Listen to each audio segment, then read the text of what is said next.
So the session is called Cruise Control with Workflows. My name is Akhil Prabhakaran, and I work with the product marketing team at Zoho Creator. And before the session, I didn't know why they put up cruise control. Now I know it's going to be on a cruise control mode. I have 20 minutes to cover the entire session, which I put for 45 minutes. So it really makes sense now. Anyway, I'll start with the basics of what are workflows. I think most of you guys know what are workflows. But those who do not know, I'll just start with what are workflows. It can be defined saying as repeatable patterns of any business activity. Let's say we all have a smartphone, we all have computers, we have laptops and everything. But all these products out there are actually a result of a series of complex processes. All these processes are made simple because of workflows. And that's pretty much the power of Creator also. And that's why when they built Creator, they wanted to have the users the ability to build workflows not as complex as to build an application that was predominantly available. So that's the pretty much basic about workflows. So if we want to put workflow in a nutshell and explain in a single line, so what will be the term that you use? If this, then that. So there are actually applications out there in the market that they call themselves as if this, then that. So imagine the association it has with workflows, and what better to understand workflows than this word. So if this, then that. So if this part is actually the rules part with Creator, and that part is the task. So you configure a rule, and then you bring in the task associated with this. So these are the two primary things that we'll be building now, and we'll understand how this actually works in the coming session. So to say in a nutshell, we are trying to automate tasks without any coding and based on some rules that are predefined, right? I don't know which example will work for workflow. I picked up this, hotel reservation. Who doesn't have a hotel reservation done? So imagine doing a hotel reservation 10 years back. So we go to the hotel, we check for the availability. But somebody figured out, okay, hey, these are actually series of tasks that are being repeated by everybody. And they figured out a flow chart. So these are the three main stakeholders that are involved. There is a customer coming in, and I need something in the middle that will understand what is being inputted and give back them the exact result that they need. So when a customer comes in with an inquiry, so the system checks if there is availability of the rooms, which is going to be a static thing. It's not like a hotel is going to expand every day, right? So they have this information with him in the system already. And when a customer inquires about the system with the information about the hotel, so the system gives back a notification saying, hey, the room is available. And then the other stuff gets done.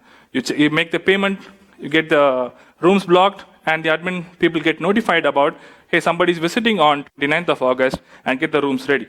In the case of the Karen cooking class we have been going through from morning, so let me just give you a workflow, how it will look like with the respect to Karen's cooking class, right? So we have a registration form, and the student submits a request, and the system checks the availability of the classes based on the capacity field, and we validate this request behind the screens, and we try to process the payment if there's a price involved.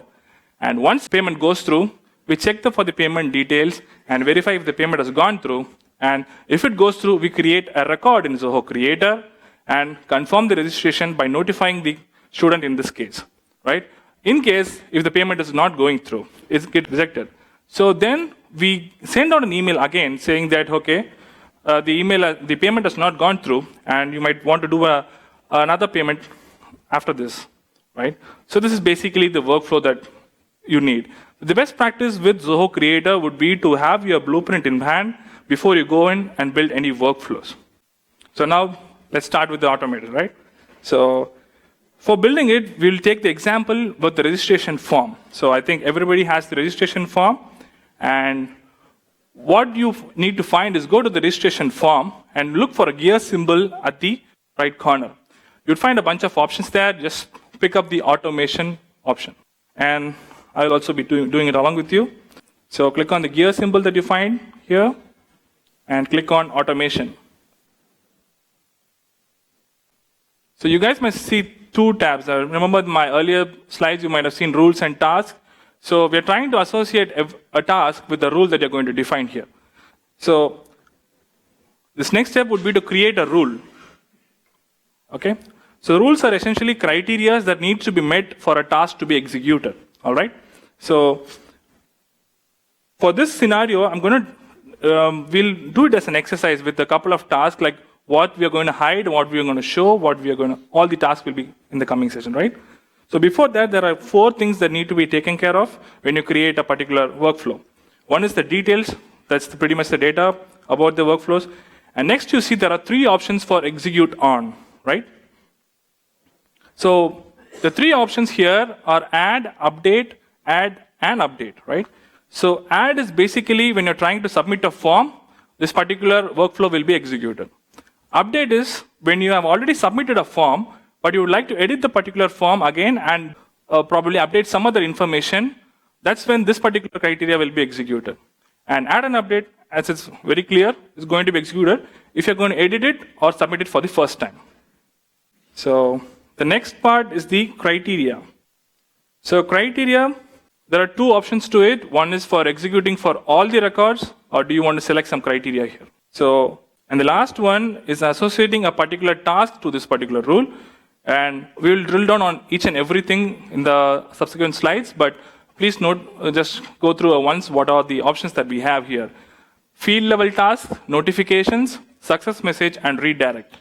So field is the most important component of a form, and you would like to do some actions on when a field level action is being executed. So that's the field task, and the notification is informing the user of the application or the admin of the application what has really happened. Success messages is when you submit a particular form, you would like to know that it actually happened, and that's a success message. And the success message is actually, you have it in the form already. This is in case you're doing it in a specific criteria, you would like to know a custom success message, that's when you use this. And redirect is for redirect them to a particular website or some other page you already have for them for the next course of action. We'll look into each and every one of the field tasks that is available. So why do we need a show or a hide? That could be a easier answer, because we have, like, let's say we are building a form that has like 30 fields on it, and not every user will be needing the 30 fields on it. So you need to hide and show based on the user who is actually accessing the particular form. So for better relevancy of the particular fields is where you use show and hide. So this is the goal of our session, where we will be probably hiding the promo code for all the students in the registration form, and we'll be showing the promo code if the city is Pleasanton in this case. Let's build this. So first we will hide the promo code. So choose the option as add and update, and in criteria please select all records, and create a new task in field task. Give the task a name like hide promo code, and select the field task as hide fields. Once you do that, you'll be listed with all the fields that are available in the form that you've already created. You can choose the task as promo code and click on save and associate. And please be sure to save the entire workflow also. Only then it will get reflected in the actual live mode. So going back to Karen's cooking class, I haven't refreshed yet, so you can see the promo code is still there, right? So now it will not be there. So let's say you're not running the promotional offer anymore, so you just need to hide it for that. So that's the whole point of it, right? Similarly, we can show it again. I guess you guys understand what I'm trying to do here, right? So you have hidden it. The next is show it, right? Okay. So that's pretty much what you're trying to do. And the criteria here, if you're going to select it, right? So if the city is going to be Pleasanton, that was the second goal that we had. So you can mention it saying, so that's the string that you use, Pleasanton.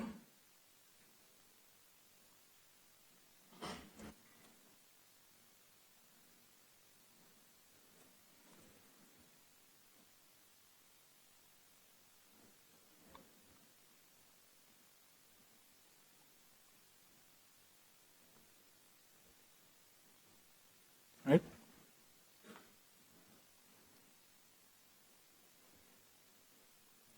So now if I enter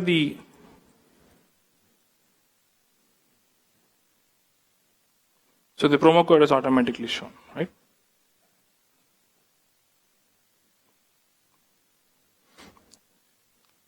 So think this particular task as a precursor to Creator 5, where most of the tasks will be without coding, and you need not even go to Deluge to build the coding. So what you see here would be a small part of the Creator 5, and it will be the major part where you will be spending time, and not in Deluge with Creator 5, right?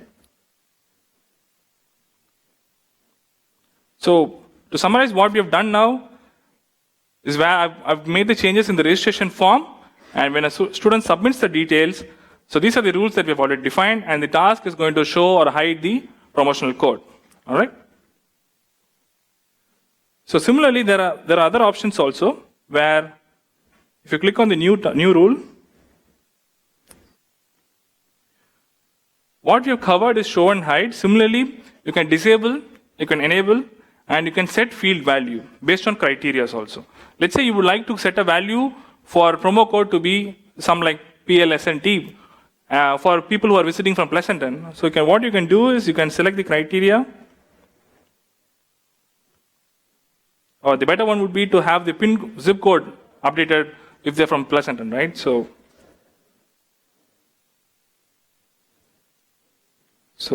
set the field value. And you can update the zip code. I think the zip code is 9468. I'm not sure. Same and associate. Right? So now when a user tries to enter Pleasanton as the information in the city, the zip code is automatically done. So if you're going to do it with Deluge, you need to hide it, you need to enable it. There are a lot of steps that need to be done before you do this, which can be solved, which need not be done with Deluge itself. So that's the whole purpose of doing it without the Deluge here. So I'll just go through the other important tasks that are available. One is the disable and enable. I think you understand what is disable and enable, because if you are having a price on a particular lesson, you need not want the users to enter the information. Those information can be disabled, and in case you need a particular custom price to be entered, you can enable the promo field in this case. So summarizing what disable and enable does in the perspective of automation, this is one. So I just demoed you what the set field value does on the registration form. It's basically to improve the user experience. So the next one is the notification. So every time a user submits a form, there are action that needs to be happening, which is the triggering an email, or it could be an SMS, it could be a mobile push notification. For that, you could go to the notification button on the settings of the particular form. If you can see that, okay, you're given with three options here: email, SMS, and mobile push. Once you click on the email text field, you can see a bunch of options being listed automatically. The two variants here are the Zoho variables. The next one is the form fields. Form fields are the email fields you have already put in your particular form, and Zoho variables are variables that are pertained or defined by Zoho itself. There are two important variables you should understand. One is the login user ID. In this case, is the email ID of the logged in user. Right? In this case, it's Karen who's logged into the application. So if I select this particular option, it will say it's Zoho.login user ID, but it will actually be the email ID of the particular user who is triggering the email. And the next one is admin user ID. If I click on this particular thing, it automatically populates the admin's email address. All right? So general scenario would be to use the email on the particular form. All right, and so you can configure the email. You can have a custom message to it. Once you're done with this, you have to associate this particular notification to the particular task you're looking for, right? So you go back to the automation, and define a new rule with the notification to this particular email. Here, after the field task, you can see there is a notification tab or whatever. So here you select the email notification, and you will be given the option to enter the details here. All right. So that's how you configure an email task, and you associate with a particular rule. It could be for any criteria that you would like for. The next option you see here is success message. It's pretty straightforward. It's a custom success message you would like to have when when a user submits it. All right. Success message is the third option. All right. All right. So the next URL option, you have the same option in the form also, but in case you need to be custom with your criteria, you use this particular option here. All right. So the next important part of the notification is a text message. So in case you need a custom email ID and not the actual admin's email ID to be the name in the email that you're getting triggered, let's say I don't want to see Karen's cooking class at Karen.com. You won't need to see something like marketing at KarenCookingClass.com. So what you can do is there an option in the notification thing itself where it says add new email address. What you have to do is enter the email address and add the information. Once you're done with it, you will get an email confirmation message mail from Zoho. Just click on it once and then you will be able to use that particular email ID in subsequent criteria. So a few tips about email notification. So as I mentioned, like the default from address can be configured to another different address also. And forms email field can be auto-populated using input.email. Just remember the input.email for now. In the subsequent sessions, they will be covering in detail what input.email does. And the last one is in case you're removing Zoho.admin user ID from the from task, you have to mention it at least in the to tasks so that we know that it's actually being used for your purpose. And the send mail task cannot have CC or BCC in case you're trying to remove Zoho.admin user ID. So the next important thing is the text message. How do you configure text message without any coding or any other thing? Like Zoho supports by default a bunch of our SMS providers like Twilio, Clickatel. So what we encourage our users to do is to sign up with these services and provide the information about, there are like two information that is being provided by any SMS provider. One is the auth token and other is the account SID. All right. So if you sign up for Twilio or Clickatel, they will give this particular information. And all you have to do is input this information on your creator account. And when you submit it, we'll automatically authenticate this information. This is how it looks in the case of Twilio. You can have the account SID and auth token. Okay, the last one is the push notification. The creator by default has a mobile application, so you can configure what is the message that people see when they make a submission on the form. So that's configured in the push notification tab. I'll just quickly show you how it is done.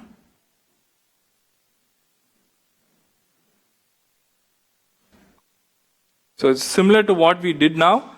You can put the rule name, everything, and you mention who is the particular recipient of this particular mobile push and what is the title going to be and the message with it. All right. So it's similar to email, but you will get a push notification. I'll just show you how it works. How it is. So this is how the push notification will look like if you have a creator application on your mobile. So be sure not to notify everybody on every case. Choose your email notification or SMS notification so that people are not annoyed by the SMSs you send. So the other two tasks are pretty straightforward. I've already gone through this. So you can thank them for the registering the website, and then you can redirect them to let's say Karen has a lot of classes that's coming up, so she wants the users to actually go through them before they actually do it. So you can send them to this month's specials and everything. Enjoy automating. Thank you.